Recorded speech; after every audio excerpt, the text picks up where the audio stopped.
Imagina un bebé frente a un espejo por primera vez. No busca un premio, no intenta alcanzar un objetivo, simplemente explora, mueve las manos, la cabeza, está descubriendo qué es posible. Y si pudiéramos enseñar a las máquinas a tener ese mismo tipo de curiosidad pura, a descubrir su mundo sin una meta final. Bienvenidos. Hoy nos sumergimos en un análisis fascinante que explora precisamente eso. No se trata de cómo las máquinas aprenden a ganar un juego, sino de cómo pueden aprender a explorar de la manera más eficiente. Nos basamos en un artículo de investigación de Fabien Benoureau y Pierre-Riz Udeyer que aborda una pregunta clave. A ver, si tienes varias formas de explorar lo desconocido, ¿cómo eliges la mejor en cada momento? La misión de nuestro análisis de hoy es desentrañar cómo la inteligencia artificial puede gestionar su propia curiosidad y por qué la diversidad podría ser más importante que la recompensa. Es una idea muy sugerente, no cabe duda. Pero, a ver, también plantea una cuestión de fondo. ¿Es realmente útil una exploración sin un fin concreto? ¿O estamos hablando de un vagabundeo computacional muy sofisticado, pero al fin y al cabo un vagabundeo? El artículo propone un método para que un agente elija entre diferentes estrategias. Vamos a ver si lo que proponen es de verdad una solución robusta o solo un experimento interesante en un entorno muy controlado. Bien, entremos en materia. El artículo empieza trazando una línea muy clara entre exploración y aprendizaje. Y es importante entender que no son lo mismo, ¿eh? Un robot aspirador, de los más sencillos, puede explorar una habitación entera, chocando con todo sin aprender ni recordar el mapa. La exploración es simplemente el acto de descubrir qué hay ahí fuera. Vale. El objetivo que proponen los autores no es conseguir puntos o recompensas, es maximizar la diversidad de comportamientos. Como el bebé con el espejo, ¿sabes? El objetivo es descubrir toda la gama de cosas que pueden pasar. Esto es vital en campos como la robótica evolutiva, para que los algoritmos no se queden atascados. En una solución mediocre. Exacto, solo porque fue la primera que dio un resultado aceptable. Se trata de abrir el abanico de posibilidades antes de decidir. A ver, aquí es donde me surge la primera duda. Para mí, eso de separar exploración y aprendizaje, no sé, me suena un poco artificial. En un ser vivo, vamos, que las dos cosas van de la mano. El bebé explora el espejo y a la vez aprende sobre los reflejos, sobre la causalidad, sobre su propio cuerpo. El artículo dice que la exploración puede ocurrir sin aprendizaje.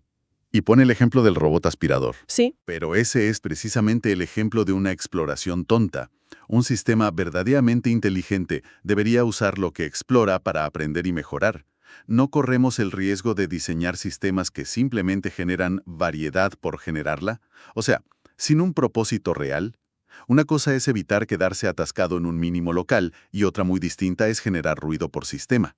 Es una objeción muy razonable, pero creo que el artículo la aborda al centrarse en el cómo se descubre el problema en primer lugar.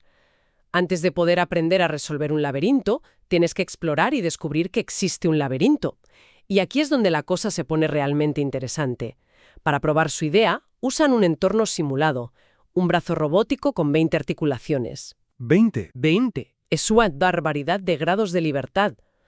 La entrada son los ángulos de esas 20 articulaciones y la salida es simplemente la posición final de la punta del brazo en un plano 2D.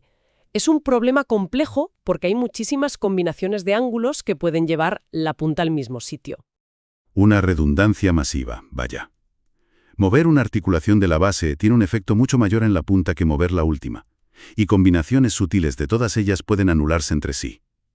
Es un campo de pruebas excelente para ver si una estrategia de exploración es eficiente o si por el contrario se pierde en ese mar de posibilidades. Exacto.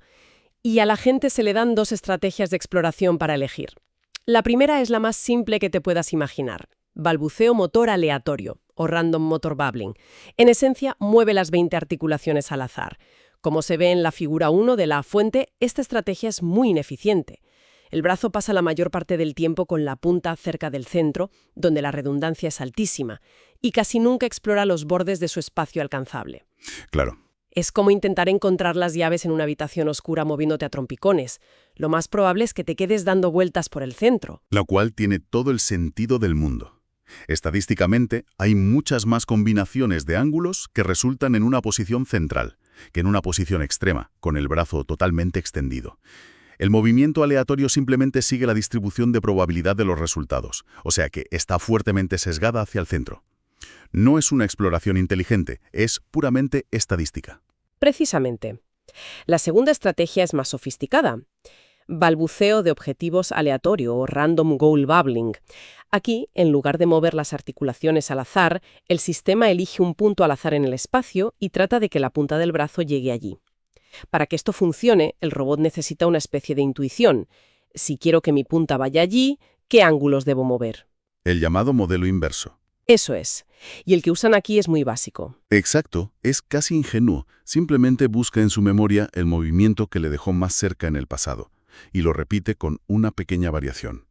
En un robot real con inercia y fricción, eso sería como intentar aparcar un coche cerrando los ojos y girando el volante un poco al azar. Es un método muy frágil. Completamente. Y esa fragilidad se manifiesta en un parámetro clave que los autores llaman D. Este parámetro controla cuánto se modifica un movimiento conocido para intentar alcanzar un nuevo objetivo. Y aquí es donde está todo el meollo.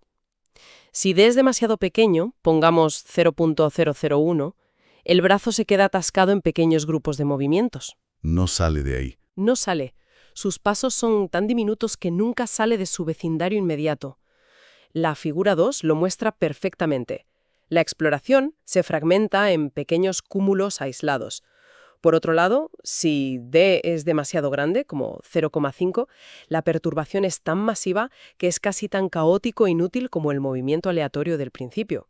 Es el clásico problema de ricitos de oro. Ni demasiado caliente ni demasiado frío. Demasiado poca exploración y te estancas. Demasiada y es solo ruido. Totalmente. Me recuerda a cuando intentas ajustar el ecualizador de un equipo de música, ¿sabes? Subes un poco los graves y suena retumbón, los bajas demasiado y suena plano, sin vida. Encontrar ese punto justo que lo cambia todo es un arte, y aquí intentan convertirlo en una ciencia para un robot. Porque si aciertan con D, si le dan el valor correcto de 0.5, la exploración es casi perfecta. El gráfico central de la figura 2 es una maravilla. Cubre todo el espacio posible de manera uniforme y eficiente. El problema fundamental, el corazón del artículo, es que la gente no sabe cuál es la D correcta. No tienen idea. ¿Cómo decide qué estrategia usa en cada momento? Y esto ilustra una fragilidad inherente. Una estrategia que a priori parece inteligente, como la de fijar objetivos, depende críticamente de un hiperparámetro. Y en un escenario real no lo conoceríamos de antemano. No parece una base muy sólida para construir un sistema autónomo. Entiendo tu punto. El modelo para alcanzar objetivos es frágil, pero lo que me pareció brillante es que los autores no se obsesionan con arreglarlo. Aceptan que tienen un pack de herramientas, algunas buenas y otras malas, y se centran en la pregunta realmente importante. ¿Cómo construyes un sistema que aprenda por sí solo a elegir la mejor herramienta en cada momento? Vale. Y para eso nos llevan a un lugar inesperado, un casino. Proponen tratar este dilema como un problema clásico de la inteligencia artificial, el bandido de múltiples brazos, o multi-arm bandit. Explica la analogía, que es muy buena. Imagina que estás en un casino, frente a varias máquinas tragaperras, los bandidos de un solo brazo. Cada una tiene una probabilidad de dar premio diferente y, lo más importante, tú no la conoces. Tienes un número limitado de monedas. ¿Cómo juegas? Si te quedas siempre en la primera máquina que te da un pequeño premio, podrías estar perdiéndote la del bote gordo que está al lado. Claro. Pero si pruebas todas por igual, malgastarás mucho dinero en las malas. Es el dilema entre explotar la máquina, que ya sabes que funciona, y explorar otras por si acaso son mejores. Un dilema fundamental en la toma de decisiones bajo incertidumbre, desde luego. Pues aquí las tragaperras son las estrategias de exploración, el movimiento aleatorio y las diferentes versiones del de objetivos. Pero, ¿cuál es el premio? No es dinero ni puntos. El premio es la diversidad. Piensa en ello como colorear un mapa en blanco. Cada vez que el brazo se mueve, colorea un pequeño círculo donde aterriza la punta. Una estrategia recibe un premio más grande si colorea una parte del mapa que estaba en blanco.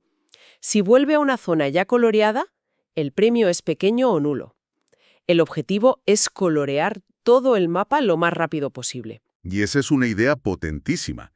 Si logras cuantificar la novedad o la diversidad, de repente tienes una brújula para problemas que no tienen una solución única y clara. piensa en descubrir nuevos fármacos. El premio no es encontrar el fármaco perfecto al primer intento, sino generar la mayor diversidad posible de moléculas candidatas para luego analizarlas. Están convirtiendo un concepto casi filosófico en una métrica de ingeniería. Sin embargo, me pregunto si esta métrica es siempre una buena guía. ¿Funcionaría este enfoque en problemas donde la diversidad es mucho más difícil de medir? Por ejemplo, si un agente explora cómo escribir poemas, ¿cómo medimos la diversidad de un nuevo verso? ¿De una manera tan geométrica? Es un desafío, sin duda, pero la idea de cuantificar la novedad se puede adaptar. Se podría usar la distancia semántica en un espacio de embeddings, por ejemplo, para esos casos más abstractos.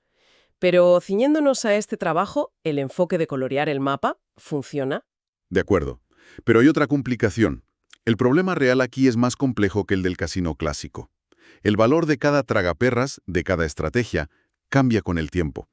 El balbuceo motor aleatorio es muy útil al principio, para obtener los primeros datos y empezar a colorear el mapa, pero su utilidad disminuye rápidamente, porque cada vez es más probable que te dé un punto en una zona ya coloreada. Pierde interés, sí. Por contra, la estrategia de objetivos es inútil al principio, porque no tiene datos de los que partir, pero se vuelve cada vez más valiosa a medida que el mapa se llena. O sea que no es un casino normal. Es uno donde las máquinas se van volviendo calientes o frías, mientras juegas. Eso complica muchísimo la estrategia. No me queda claro cómo un algoritmo simple puede gestionar eso. Esa es exactamente la clave del asunto. Y lo sorprendente es que la solución que encontraron funciona increíblemente bien, a pesar de esa complejidad. El algoritmo que proponen, llamado ADAPT, tiene una solución muy elegante para ese problema dinámico. No mira el historial de ganancias totales de cada estrategia, sino que se enfoca solo en la diversidad que han generado recientemente. Ah, en una ventana de tiempo corta. Eso es. Además, para evitar quedarse atascado, dedica un pequeño porcentaje de sus elecciones a probar una estrategia completamente al azar, y los resultados en la figura 3 son fascinantes de ver. Descríbelos, porque son el núcleo del artículo. Son 3 escenarios. En el primero, la estrategia de objetivos es mala, D igual a 0,001. El algoritmo empieza usando sobre todo el balbuceo motor, porque es objetivamente mejor que quedarse atascado en un rincón. Luego, a medida que el balbuceo motor agota su potencial, el algoritmo empieza a probar más la otra opción. Segundo escenario. La estrategia de objetivos es la óptima, D igual a 0,5. Al principio, ambas estrategias generan mucha novedad, pero la del balbuceo motor cae en picado, mientras que la otra se mantiene alta. El algoritmo lo detecta enseguida y pasa a usar la estrategia buena de forma predominante, casi un 80% del tiempo. ¿Y el tercer caso? El más interesante, cuando son casi indistinguibles. Es lo más impresionante. Cuando 0,5, que es casi tan malo como el movimiento aleatorio, ambas estrategias tienen un rendimiento muy parecido. Al principio el algoritmo las usa casi por igual, no ve una diferencia clara. Pero con el tiempo, a medida que acumula datos, es capaz de detectar la ligerísima ventaja de la estrategia de objetivos. Es una ventaja minúscula, pero el algoritmo la encuentra y poco a poco la acaba prefiriendo. La figura 4 lo confirma cuantitativamente. El rendimiento del algoritmo ADAPT, midiendo la cobertura total del mapa al final, es comparable al de la mejor mezcla fija posible de estrategias. Vaya. Es decir, encuentra la combinación óptima por sí solo, sin ninguna ayuda externa ni conocimiento previo. Debo admitir que para este problema específico y tan controlado, los resultados son convincentes. El algoritmo identifica y explota la mejor estrategia de forma dinámica. El hecho de que pueda discernir entre dos estrategias casi idénticas es una prueba de la sensibilidad del método. Sin embargo, y es un sin embargo importante, volvemos a la limitación principal que los propios autores reconocen. Es un entorno simple. El espacio de salida tiene solo 2 dimensiones. La física es inexistente. Cierto. El verdadero desafío sería ver cómo escala este algoritmo. ¿Qué pasa si en lugar de 3 estrategias tiene 20 o 100? Se vería abrumado, gastando demasiado tiempo y recursos en evaluar opciones de baja calidad. Es el clásico dilema entre exploración y explotación, pero elevado a un nivel superior. Explorar cuál es la mejor forma de explorar. Entonces, haciendo balance, ¿qué hemos descubierto en este análisis? Hemos visto un enfoque para que una IA elija entre diferentes formas de explorar lo desconocido. La clave ha sido sustituir una recompensa tradicional, como puntos, por una medida de diversidad. y enmarcar la decisión como un problema de bandido de múltiples brazos que se adapta en el tiempo. Y los resultados en un brazo robótico simulado, aunque simple, son sorprendentemente buenos. El sistema no solo aprende del mundo, sino que aprende sobre sus propias estrategias de aprendizaje. Exacto. La palabra clave aquí es metaaprendizaje o metaexploración. Es un nivel más de abstracción. Para mí, la gran conclusión es que podemos diseñar sistemas que son curiosos de una manera inteligente y autónoma. Sistemas que no necesitan que un humano les diga cuál es el objetivo, sino que su objetivo es descubrir el alcance de sus propias capacidades. Es un paso, aunque sea pequeño y en un entorno simulado, hacia una IA más independiente y adaptable. Estoy de acuerdo en que el avance es significativo, pero para mí la idea más potente que se extrae de aquí no es tanto el algoritmo adapte en sí, sino, como decía antes, la capacidad de convertir un concepto tan abstracto como la diversidad en una señal de recompensa tangible y medible. Esa es una herramienta conceptual muy poderosa. Demuestra que podemos guiar el comportamiento de una máquina con objetivos que no son puramente utilitarios.